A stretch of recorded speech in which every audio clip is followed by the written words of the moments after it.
So at this point, we took a break.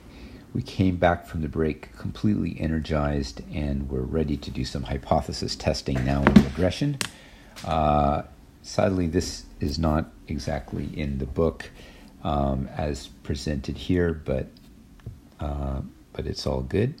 So from homework 6, you will show that the total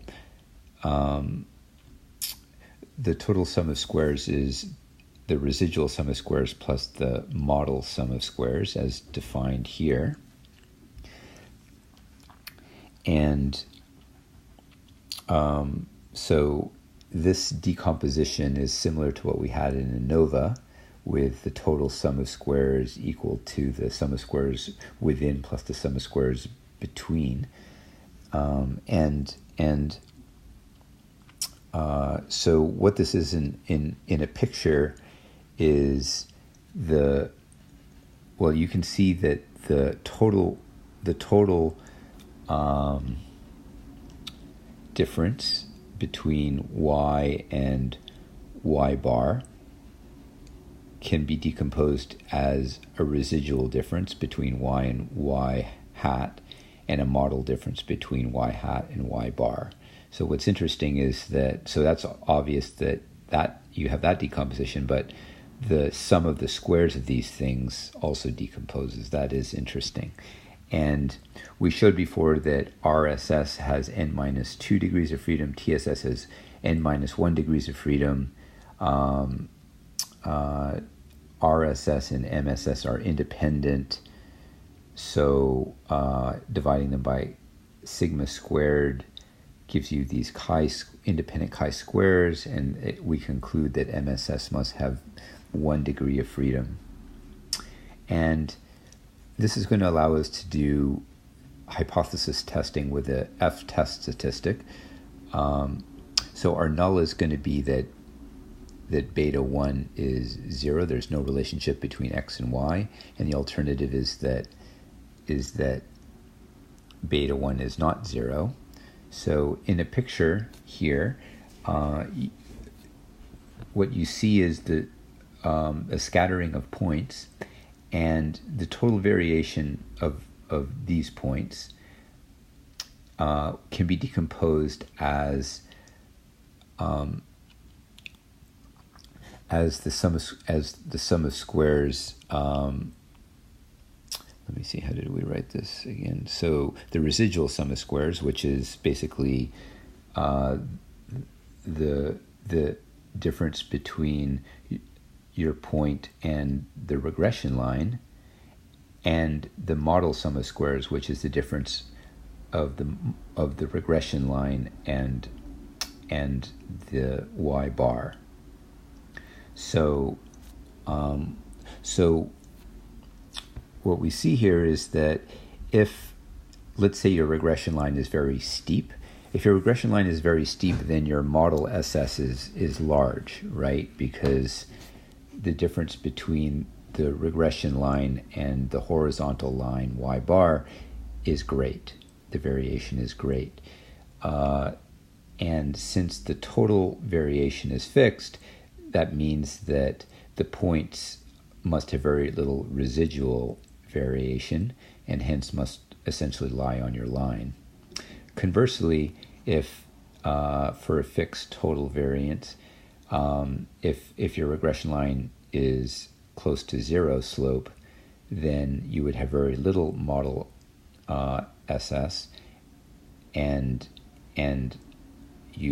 all of your variability would be residual. So your points would basically look like a basketball, and you would say that there's no relationship between x and y.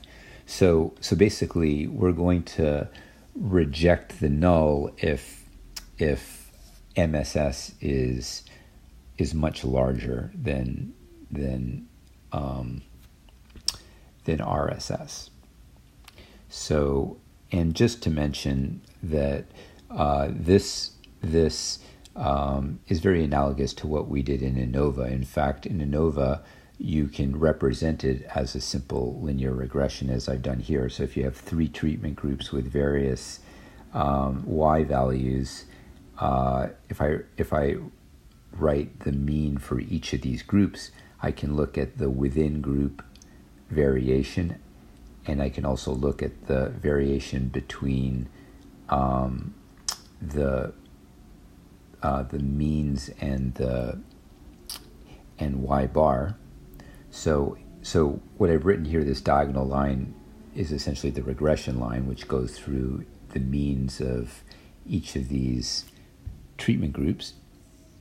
And so essentially RSS is the same as SSW, and MSS is the same as SSB.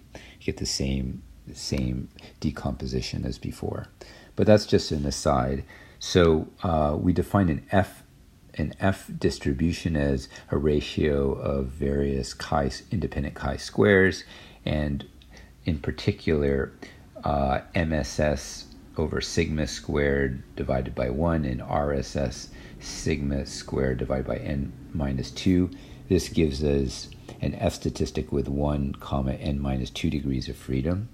And we reject this if the MSS is large, right? That's what we said before. And I should just mention that in this case, this is the same as a t-test squared with n minus 2 degrees of freedom.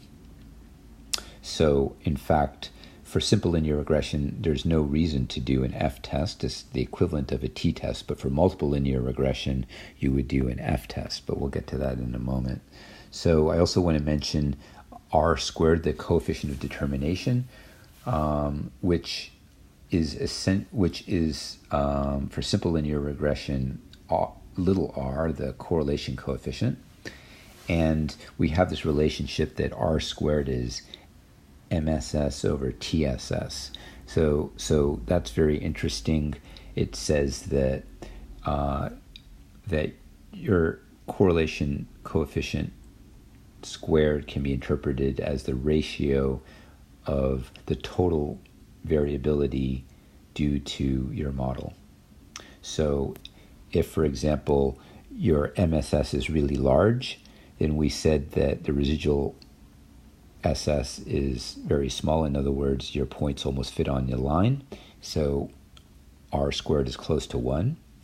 And conversely, if MSS is close to 0, then your R squared would be close to 0.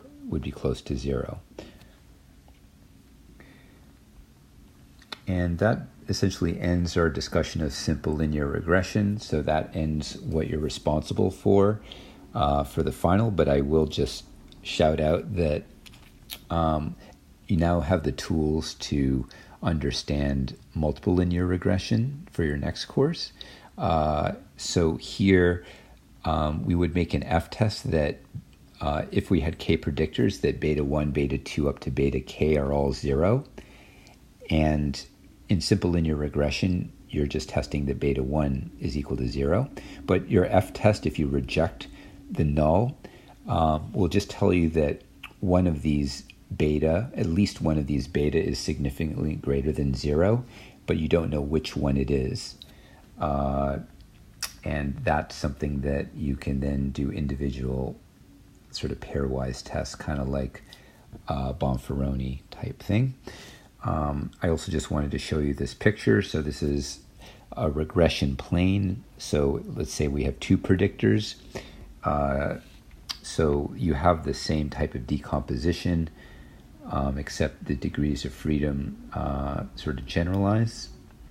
You can write F as a test statistic in terms of R. And that's regression.